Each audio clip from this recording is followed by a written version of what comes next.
ও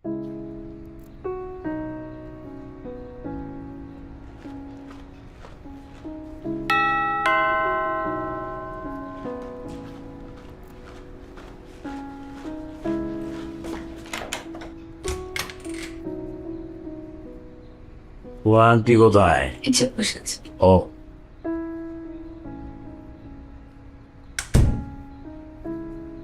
ego Ratna, শরীর কেমন এখন? হ্যাঁ, আপনি কোথায় গেছিলেন? একটু বাইরে গেছিলাম, কাজ ছিল। এতক্ষণ লাগলো কেন? আরে কাজে সময় লাগে না, তাছাড়া যাতায়াতেও তো অনেক সময় চলে যায়। আপনি বাইরে থাকলে আমার কেমন খালি খালি লাগে। খালি খালি লাগবে কেন? এই যে নিপা আছে, বিয়ান সাহেব আছে, মৌমা আছে, খালি হইলো কোথায়? বাসা ভর্তি লোকজন। আপনি তো নাই। আপনি বাইরে থাকলে আমার খুব চিন্তা হয়, কই আছেন, কি করতেছেন। আপনি বাইরে গেলে আমার শরীর খারাপ লাগে, কেমন জানি মাথা ব্যথা হয়। বিয়াই, আপনি এই বাইলে কথাগুলি কইতাছুন, বিয়াই তো মনে করবো বিয়াই যখন বাইরে থাকে আমরা আপনার কোনো খোঁজ খবরই রাখি না, আপনার কোনো সেবা যত্নই করি না। আরে আমরা তো 24 ঘন্টা আপনার দিকে দাসীর মতো নিয়োজিত থাকি। এই নিফা, দেখতো বিয়াইনের কিতা লাগবো, গোসল করানোর সময় তো হয়ে গেছে গা, বাথরুমে নানান হাজানি আছে নাকি দেখ সবকিছু। এমো এমো তোর হোর কোন সময় আইছে, তোর খেয়াল আছে নি? হ্যাঁ, তুই কি তা ঘরের মধ্যে ধ্যান করো? হ্যাঁ, ওর হাওরে কি লাগবে দেখ। না না না, বিয়ান সাহেব কিছু লাগবে, ঠিক আছে। শুন, বিয়ে যখন বাইরে থাকবো তুই বিয়েনের পিছনে আডার মতো লাগিয়ে থাকবে। আব্বা কিছু লাগবে? না গো মা, কিছু লাগে না।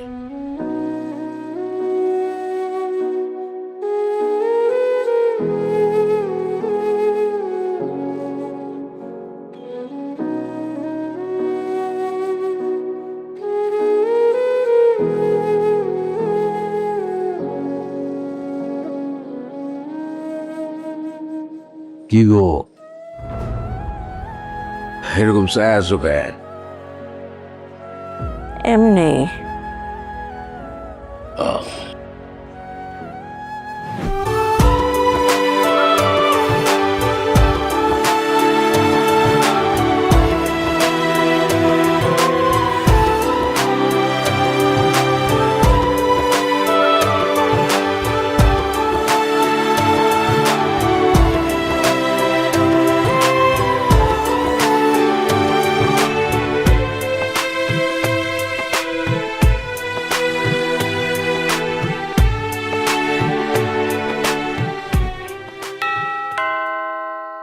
বেল বাজতাছে, করে নবাব দরজা হুলনের কেউ নাই গা?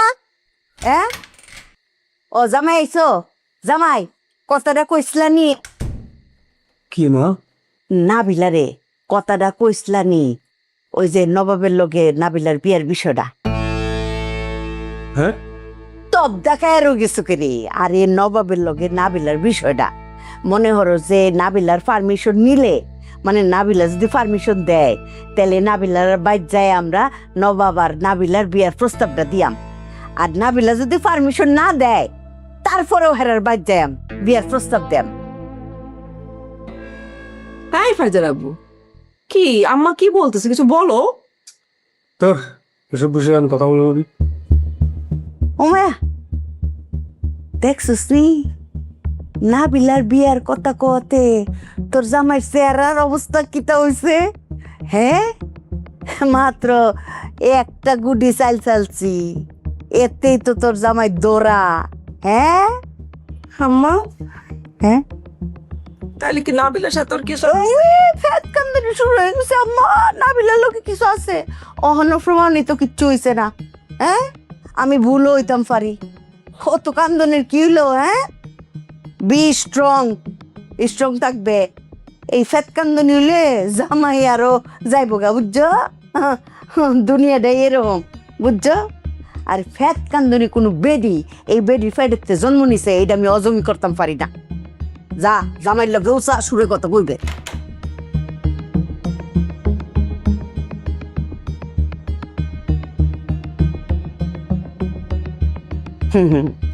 সব বাইক করে এলাম। অত সুজা চোর পুলিশ খেলনের মানও আমি না। কি ব্যাপার, তুমি আম্মার সাথে এরকম ব্যবহার কেন করলা? এই সংসারের জন্য আমি যেরকম খাটি, আমার আম্মাও কিন্তু খাটে। আর তুমি তুমি আম্মার সাথে এরকম ব্যবহারটা করো। কথা বলো না কেন? সরি। কি সরি? হ্যাঁ, মানে সারাটা দিন কাজ আর কাজ, এইটা সেইটা শ্বশুর শাশুড়ি লাইগাই আছে, নিঃশ্বাস নেওয়ার পর্যন্ত টাইম নাই আমার। একদিন রেস্টুরেন্টে পর্যন্ত খাইতে নিয়ে যাও নাই, ব্যাংকক মালয়েশিয়া তো দূরের কথা। আই যাও, এখন যাবা, এখন গিয়ে আব্বাকে বলবা যে তারা কবে যাবে। ডাক্তার দেখাতে আসলো না, ডাক্তার দেখানো শেষ, এখন কবে যাবে জিজ্ঞেস করে আসো, যাও।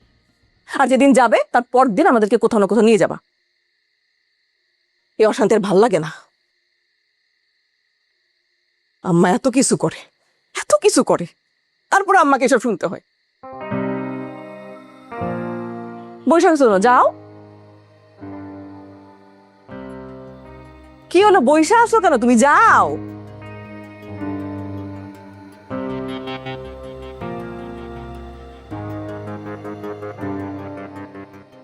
আম্মা,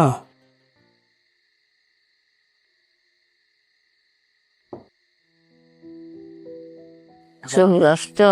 এই তো আম্মা আসছি। আজকে তাড়াতাড়ি ছুটি হয়ে গেছে। হ্যাঁ আম্মা, কি অবস্থা তোমার শরীরের? আমি তো ভালোই। আম্মা, কিছু খাবা? খাইতে মন চায়? কি খাবো? এই যে খাইরুল জোর করে পেঁপে খাওয়াইতেছে, বৌমা তো একটু পর পর খাবার দিতেছে, নিপা তো আমার সাথে সারাদিনই লেগে আছে।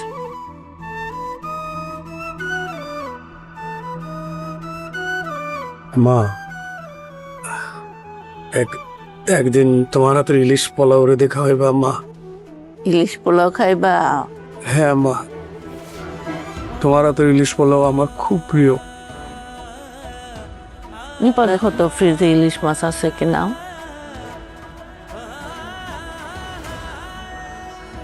শহীদ, কি হয়েছে তোমার? কিছু হয়নি তোমার চোখে পানি কেন? আমার কিছু হয়নি। কানতেছো কেন? এই যে দেখেন তো শহীদ কানতেছে। কিসে?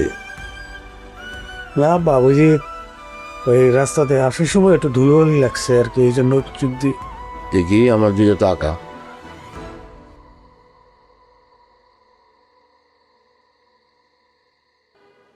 কি কয়? হ্যাঁ, কি চায়? ইলিশ পোলাও খাইতে চাইলো, আমি তো বলছি রান্না দিব। রেন্দা দিও, রেন্দা দাও, আপনি দিয়ে আসো।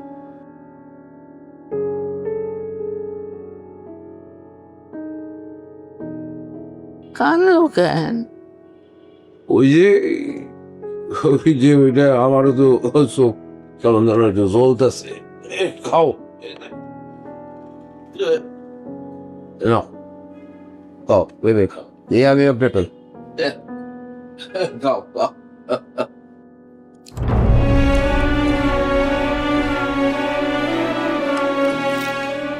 তুমিও খাও নিপা।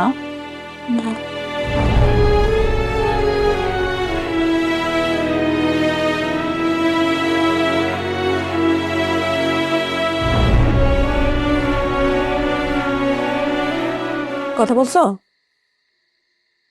কথা বলছো? দরজা আটকাও। হ্যাঁ, দরজা আটকাও।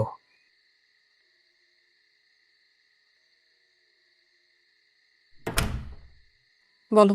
তোমারে একটা কথা আমি স্পষ্ট করে বলে দিতে চাই, তুমি যদি আমারে আর এরকম মেন্টাল টর্চার করো, আমি দরকার হইলে আমার জায়গা জমি ধন দৌলত টাকা পয়সা সবগুলো নিয়ে রাশিয়ার থেকে অ্যাটম বোমা নিয়ে আসুন। নিয়ে এসা এই বিল্ডিং শুদ্ধা উড়াই দেবো। ডিস্টার্ব।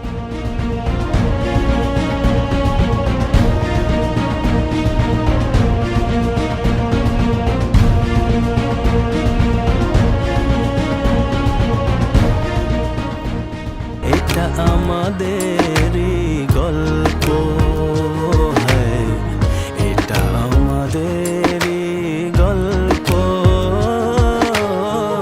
এটা আমাদেরই গল্প। এখন আর নাই, শেষ।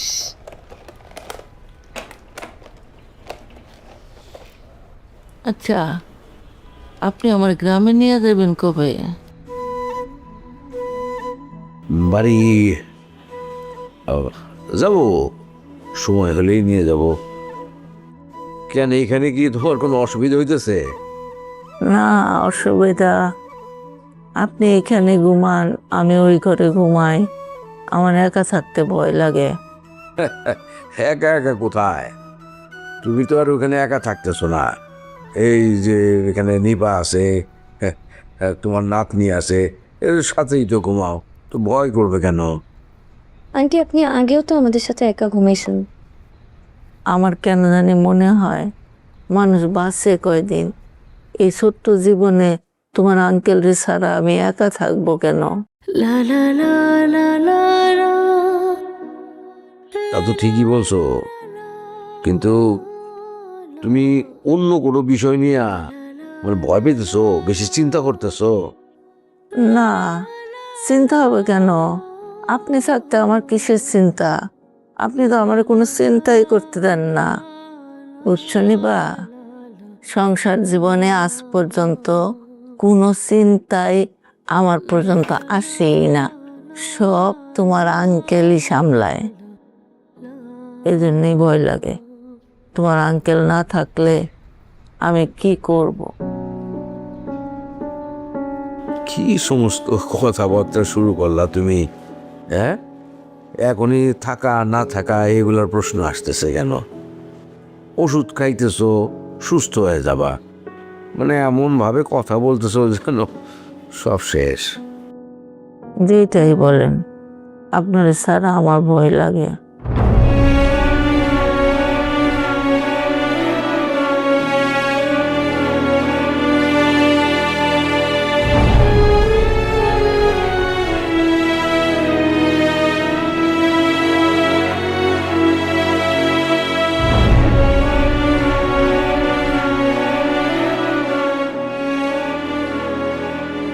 শহীদ, আম্মা, কি হয়েছে তোমার?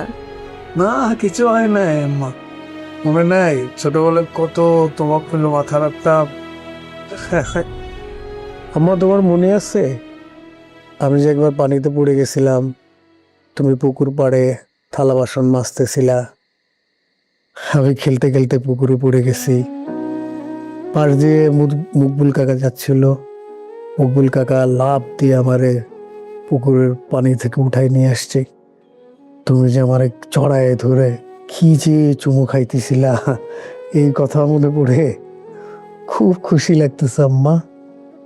পানিতে বইরা মরতে গেছিলা, ওইটা তোমার খুশি লাগতেছে? আরো খুশি লাগতেছে কেন আম্মা? তুমি যে 7 দিন ধরে আমার জন্য কান্নাকাটি করলা, এই কথা মনে করে আরো খুশি লাগতেছে। শহীদ, তুমি যখন পানিতে পড়ে গেছিলা তখন তোমার বয়স কত আছিল? কেন আম্মা, তোমার মনে নেই? না, মনে পড়তেছে না তোমার কত বয়স ছিল। ঈদের কয়দিন পর তুমি কোন ক্লাসে পড়তা? এগুলা তো আমার মনে পড়তেছে না গো। জামাই, জামাই, তুমি এই বাইলে দেখি কান্দাছো? বিয়াই আপনার ফুটে দিয়ে কান্দা যারা যারা হয়ে যেতেছে গা, আপনি হেয়ার করছেন না? না, কি তো হয়েছে? না মা, ওই যে রাস্তা দিয়ে আসার সময় ধুলে লাগছে তো, ওই ধরতে চোখ জ্বলতেছে, পানি মারিতেছে। আরে বাজান গো, কুন্ডা চোখ কসলানির পানি আর কুন্ডা কলজার পানি মা হইছি তো এটা বুঝি বাজান বলদি কো ওইখানে দা আপু কি তো হয়েছে বাজান কান্তা সুগিরে কি হয়েছে আম্মা? কি কি হয়েছে? জামাই যে হেন কান্দা যারা যারা হয়ে যেতেছে তুই কোন হান্ন তাওস আমি তো ফাইজারে খাওয়াচ্ছিলাম। খাওয়াইতেছিলি দিক্কা দিন দুনিয়া কোনো খবর রাখতে না জামাই যে কান্দা এনে যারা যারা হয়ে যেতেছে এই বলদি যা যা ওই কান্দা থামা বিয়ার কিতা হইছিন বলতো ছোটবেলায় যে পানিতে পড়ে গেছিল এই কথা মনে পড়ছে তার।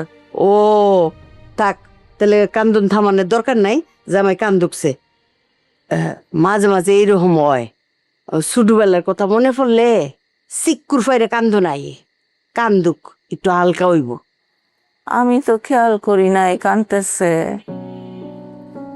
থাক বিয়াই আপনার খেয়াল করুন লাগতে না থাক আপনি আবার মন খারাপ করুন না না ছোটবেলার কথা মনে কইরা কানতাছে। ও আচ্ছা ঠিক আছে ঠিক হয়েছে এই কিছু খাইবেন বিয়াই না অহন আর খাইতাম না, পেটটা বড় আছে। পেটটা বড় আছে আচ্ছা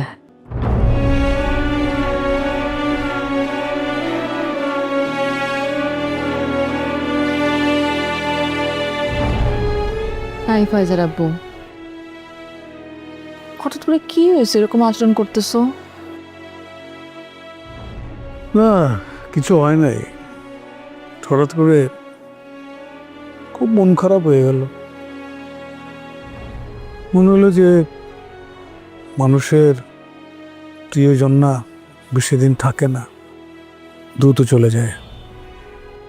হয়তোবা সময় দ্রুত যায়, আমরা জানি না। কি হয়েছে বলবা তো? ধরো যে এই যে আমি, তুমি, আমাদের ফাইজা মামুনি, আব্বা আম্মা, আমরা সবাই না এই পৃথিবীতে আসছি, একটা জার্নির ভেতর দিয়ে আমরা যাচ্ছি, একটা সম্পর্কের ভেতর দিয়ে যাচ্ছি। হঠাৎ আমরা আবিষ্কার করলাম আমরা যে যার মতো করে হারায় গেছি, কারোর সাথে কারো দেখা নাই, যোগাযোগ নাই। মানে এই যে আমাদের প্রিয় মানুষগুলো থেকে আমরা বিচ্ছিন্ন হয়ে গেছি না, এইটা না আমার ভেবে খুব কষ্ট হচ্ছে। মানে আমি বলতে চাচ্ছি যে আল্লাহ তাআলা আমাদেরকে ওই রকম কেন করলো না যে আমরা আমাদের প্রিয়জনকে, মানে আমরা প্রিয়জনদের নিয়ে সব একসাথে থাকতাম, মানে একটা জীবনে আমাদের, মানে আমাদের চলে যাওয়ার ভয় হতো না, আমাদের হারানোর ভয় থাকতো না। মানে ওইটা কেন হইল না? মানে প্রিয়জন হারানোর ভয় না আমাকে ঘিরে ধরছে, মানে আমার কষ্ট লাগতেছে এইটা ভেবে। আমি জানি না তোমার কি হয়েছে, কেন তুমি এরকম আচরণ করতেছো, এসব কথা বলতেছো। একটু খুইলা বলবো আমাকে, বলো। আমাকে কোনো কোশ্চেন করবা না।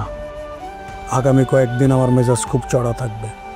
কাজের বাইরে কোনো প্রশ্ন করবা না, কোনো কথা জিজ্ঞেস করবা না।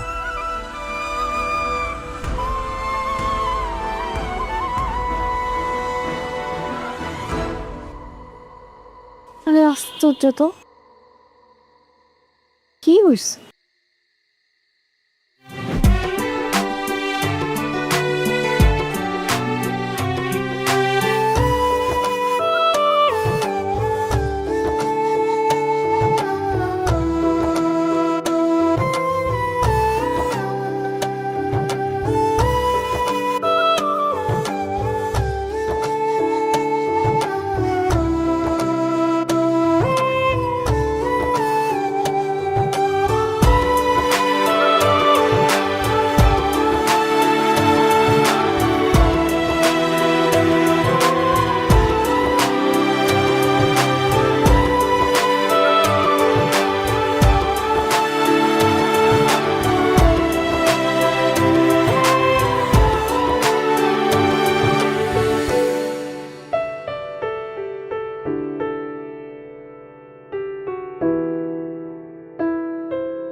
আপনাদের মাঝে দেওয়ানা বানা নাটকটা কেমন লাগতেছিল, তো আশা করি সবার কাছে ভালো লাগতেছিল।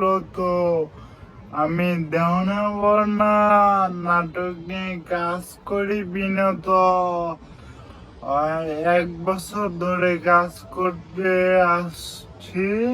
তো আপনাদের মাঝে দেওয়ানা পাওনাটি কেমন লাগতেছে তো কমেন্টে বলে যান। কমেন্টে না বললে বুঝতে পারবো না যে আসলে দেওয়ানা পাওনাটা কেমন লাগতেছে। আমরা অতি শীঘ্রই মানে পরে পার্টে আমরা নিয়ে হাজির হইতাছি। তো বিনত কাজের জন্য আমরা একটু পিছিয়ে গেছিলাম, তো আবার শুটিং আমাদের চলতেছে।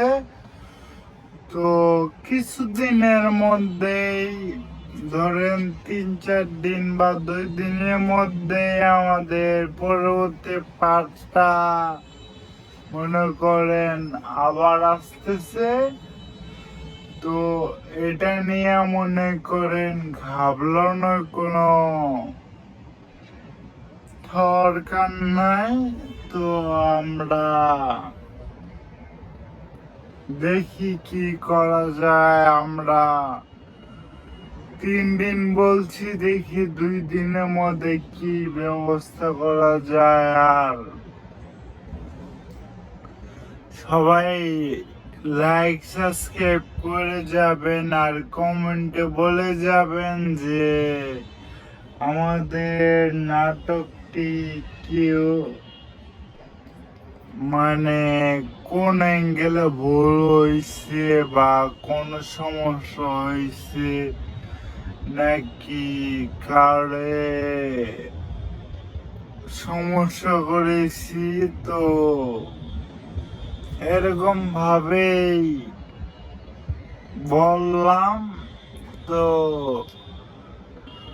আপনারা যদি ভুল ত্রুটি হয়ে থাকে ক্ষমা দৃষ্টিতে দেখবেন। তো সবাই দয়া করে অনুগ্রহ করে লাইক সাবস্ক্রাইব করে যাবেন। তো আজকে আমি ব্লগটা করছিলাম ময়মনসিংহ ডিভাইস। তো এই জায়গাতে দেখতে পারেন অনেক সুন্দর সুন্দর ডিভাইস।